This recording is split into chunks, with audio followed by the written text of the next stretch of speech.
Guys, how you guys doing? I'm gonna interrupt today's video from our sponsor. Past videos when we updated the sheds and the new garage at the house with the laundry room as well, but they sent me two more style of their UFO lights is what we're calling. They kind of look like a sunflower, but these are water resistant, dust resistant, and UV resistant, perfect for outdoor or indoor use. And I'm gonna show you guys how to hook these up. If you guys are interested, there's links in the description to get yourself some of these JC-LGL lights. So just to give you guys a reference, the super bright high bay light, 100 watt, this is how the packaging comes. Very nice. They sent me two of these, so we're gonna do this right now. All right, so I have our wiring already done from before. We have these U-clamp, which we're gonna be hooking them to. These lights do as well come with this metal string and a hook so you can wrap around for safety, which is very nice. But we got two of these. We have one over here we're gonna be doing and one over here. So let me mount these up and show you guys how it looks. So we got our first light installed, second light installed. So for reference of installation, we got the U-clamp, we got the hook on, the safety nut set so it doesn't go out. We got our safety rope wrapped around too, hooked to the U, and this is it. It looks very nice. So now we're gonna wait till it gets dark to show you guys a brightness test. Now it's getting pretty dark,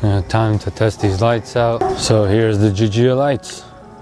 This is how it looks now with the outside. Very nice and bright, very subtle lighting as well. Looks very good.